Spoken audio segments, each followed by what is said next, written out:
Talkin' Country. You're listening to Talkin' Country with Paul Taylor. Hi, welcome to my channel, Talking Country, where we'll be chatting to the stars of country music from around the world, whether it's in Nashville, Australia, UK, Ireland.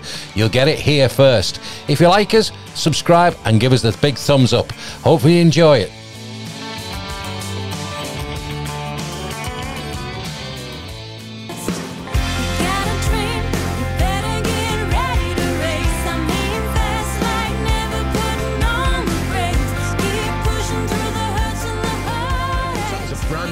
From Australian country music star Zoee, and she's on the line now. How are you doing? I'm good. How are you, Paul? I'm doing really, really well, thank you. It's been a while, but it's nice to see you, and you've been so busy because I'm actually got a badge on Facebook now because I've been following. But like I've said to a few artists, they're actually rewarding stalking on Facebook, so people are stalking you got a badge. That is the best way I've ever heard that worded ever. There is a new hobby for me. I love that. Congratulations on a great single as well. And that's taken from a long EP, short album. I think we were talking just a little bit off air then, of Waves. And it's out now. It is. Yeah, it was originally supposed to be just a 4-track EP. And then I just kept writing and recording and writing. And then it became 5 songs. Then it became 6 songs. And it finished at 7 because I sort of went, I better stop here. I'm going to have a full album. So it is 7 tracks with an acoustic version of Whatever It Takes on there. And I'm really proud of all of the songs on it. It's been a real a journey to bring this little record to light. And it's been pretty much the last 2 years kind of put together in songs in a way, and I'm very proud of all of them. They all come from a very special place in my heart, and it's my debut EP, so I'm really excited to finally have it out in the world. And Waves, I mean, the thought process behind the concept of Waves, I mean, is that pretty much from your hometown, like basically from Tasmania, or is it an emotional roller coaster of the waves? It's all of the above. So I wanted to call it Waves because life kind of comes at us in highs and lows, and it ebbs and flows of good and bad emotions. And the creation of this record was a lot of highs and lows for me. You know, I was moving around the world for the second time, and saying goodbye to family and leaving other people behind. And it's a very emotional, tough roller coaster. But you got to, as the song Whatever It Says talks about, you've got to do whatever it takes to follow your dreams and to really, make sure that you're giving it your best shot, because we get one shot. And so the title Waves came from that, and it also was because I did grow up by the beach, and so I kind of also see waves, the physical, the emotional, the quantum kind, they're everywhere. And so I just wanted to kind of encapsulate that in the title, and so Waves was born. Yeah, I've got a cousin who actually lives in Tasmania, and it was, we'd lost contact with him, and he ended up finding him on LinkedIn That's a few years ago, because he was born over here, moved over to Perth, then over to Queensland, and then just left. And I said to my auntie, "Where's he gone?" He said, "We don't." Anyway, found him, and I live in a place near Liverpool called St Helens, and he lived in St Helens, Tasmania. I know, isn't that weird? He worked at St Helens Hospital in Tasmania. Oh my goodness, I know it very well down there. That's amazing. How uncanny is that? And also the fact that you found him on LinkedIn of all places. That's that's amazing. I love that. I know, because it was a bit of a family issue, and I needed to get in touch, and I said, like, I've got him, that's him. I hadn't seen him since he was about 8. Oh my gosh! He still looked the same on the photograph. I said, "Is that you? Was you born in St Helens in England?" He went, yeah, that's it. Got him. Okay. But yeah, Tasmania, wow. St Helens, I couldn't believe it. And St Helens Hospital as well. It was like, what? What's the consequence? Yeah. There's a country song in there somewhere, I would imagine. But how's the sort of single? And I mean, I would imagine you're playing it live now and giving people a sample of the album, etc. How's it going down? I'm actually really amazed with, especially Whatever It Takes. I launched the song and the EP at the Grand Prix in Nashville last week. Yep. And I was really blown away with because I had a full band show. And after my show, I had people come up to me afterwards, and then later on social media, and were just like, really just expressing how much my story impacted them, and the song Whatever It Takes just reminded them why they need to go out and follow their own dreams and their own passions. And it was really, really beautiful, because that's what I want my music to do. I want it to bring people together, and I want it to inspire people to do what it is that, you get one shot, and it's a short life, and regrets last a long time. And so that song is really sort of already, it's only been out for a week, but it's already making waves, dare I say it, with people. So I'm really, really grateful for that. Yeah, it's been really heartwarming. And you've had some great, like I say, co-writers in there, but also musicians on the songs as well. Phenomenal. I mean, yeah, it's been, Sol Littlefield's playing electric guitar, and Craig Young's on bass, and Alex Wright's on keys, and James House is on acoustic. And I mean, I've had Kenny Greenbow playing on these tracks, Shannon Forrest playing on drums from Toto. I mean, there's been an amazing lineup of musicians, A-list musicians, who have been like, yeah, we'll do it. And it's like amazing. And of course, the writers as well, who have helped me bring this to life. Has been amazing. Wonderful journey. Well, I know, like, he's a great mate of mine, James, as well, and he's embarking on his coffee sort of thing. And I keep dropping him hints, going, "I need a tin," because him and Java. when we toured the UK, he kept saying, "Where's the Starbucks? Where's the Starbucks? Where's the Starbucks?" And it was like, when I saw it had the House Brothers coffee, I went, it was meant to be. I think he was always destined to do that. I gotta say though, he's got me hooked on it. Anytime I'm in the studio now, I'm like, I'm drinking this, and I've given up on Starbucks, because I was a bit of a Starbucks fan too. But I'm like, all my royalty checks now are going to House Brothers Cowboy Coffee, because it's really good. Like, don't get a can, because you're going to be hooked. Oh no, I need a can. Tell him I can. I mean, I was quite interested, really, because I'll keep it clean, because but basically he got lost quite a bit. The sort of sat nav was an old one. Oh, so it was a point of, can you see a Starbucks near you? Yes, stay there. I'll come and get you. That was the. Oh, that's hilarious. That was the thing. That's awesome. I love that. Not to be confused with Costa Coffee, which they don't have here in the States. Oh, yeah. But, I mean, are we anytime soon getting you over here, or in Europe, or anything?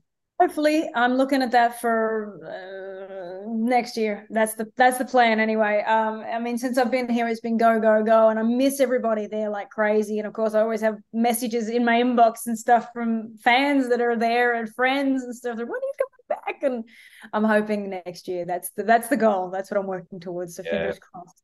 But yeah, it's been crazy. No, it's been great, because obviously I've done quite a lot of these Zoom meetings. I'm now getting to see people face to face now, because of obviously everything's eased down and people are coming over and rebooking. And I've managed to meet up with some of the great, especially festivals and stuff. I go, yeah, it's nice to finally meet you in person, and I know what you mean. Aren't you really small? It's like. Yeah, for me, it's always, wow, you're so much taller in person.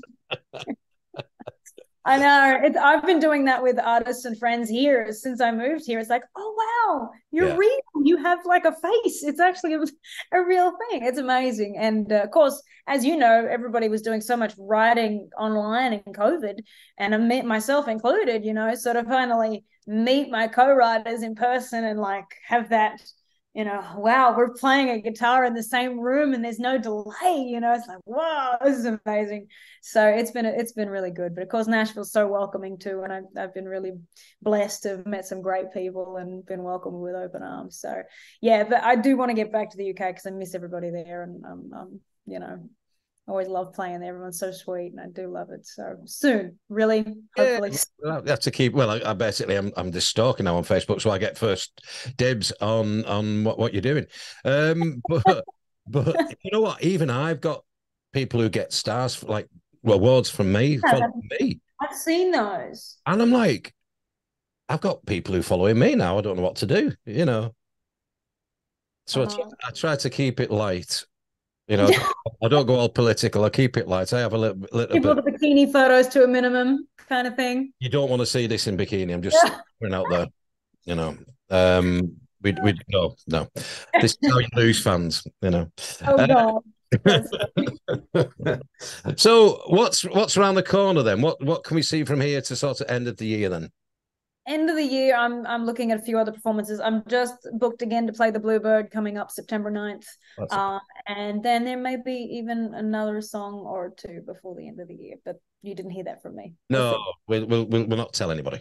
Nobody knows. I don't even know. That's how secret it is.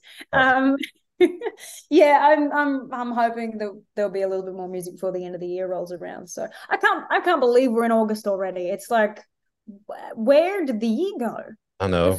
It's just January yesterday, you know, it's crazy. So, but I guess that's what happens when you're having fun and you're working on stuff that you love, you know. I know the weather is today in England, it's just gone to 26 degrees because it's been a horrendous couple of months with rain. Everybody's brown, but it's not with sun, it's actually rust. but yeah, but we've had it really hot today, and everybody's in shorts today. It's like, what's going on? But yeah, I mean, why did you get all the good weather after I left? Like, how come that happened? Exactly. We had brilliant weather. What was it? February, March, April, May. Yeah. Yeah, April, May, June, and then because I went to Orlando in beginning of May with the family, the Disney thing and that. And one day it was 105 degrees, like something like 40 something degrees, and I was like in the car with the aircon on it, and came back. It was nice, and then it went bang. Oh my god! But luckily, we've got a really big festival in a couple of weeks called Long Road. I think you're probably in. Oh yeah, yeah. We're going to that first time for me, but I've got a media pass. So I'm really stoked with that. So like, keep this weather, please. Yeah, I'm not kidding. But we are lucky at the moment. We're getting a lot of festivals up and down. So you never know, we might get you guys on it. And I'd love that. Yeah. Hey, by the way, my friends Tololo Boots do some great wet weather cowboy boots over there too. They're always. I don't know if they're going to Long Road Festival this year, but I think they went last time it was on. But they always have great wet weather Wellington cowboy boots, which I would always wear at the festivals when it was raining. So there's that. If it does rain, there is always that option too, and they look cool. But hopefully the sun stays out and you don't get wet and rained upon.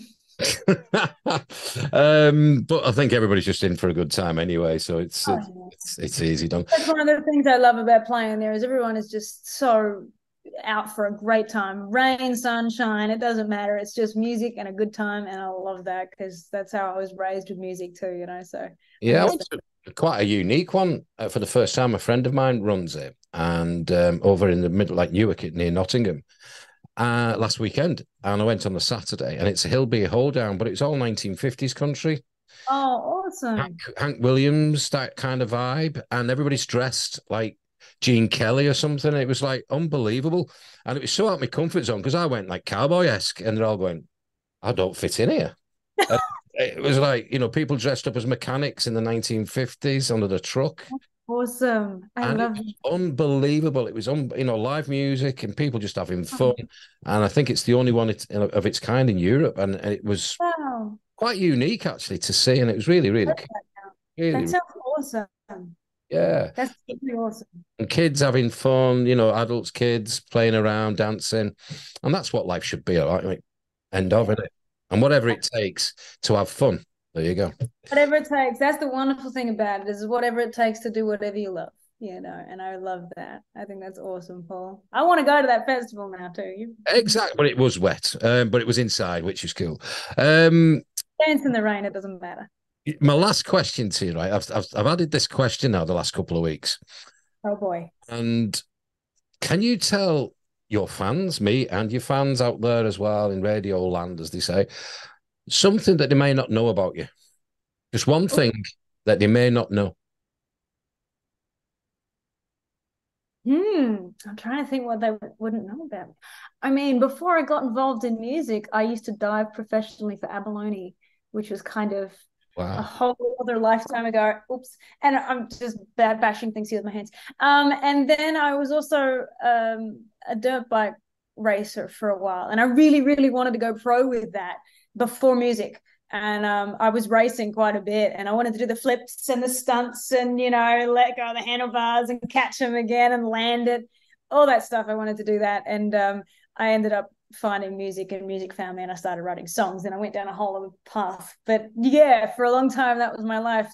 diving for abalone and motorbike racing.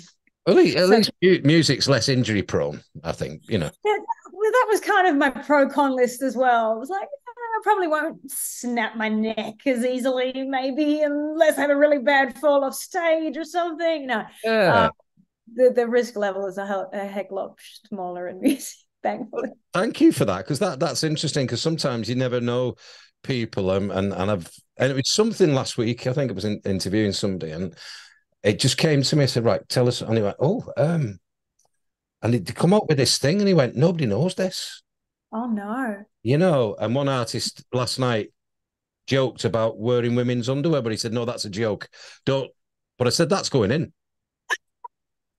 You know, that's going in. Oh, that's great. New headline on BBC tomorrow morning. So-and-so reveals the truth.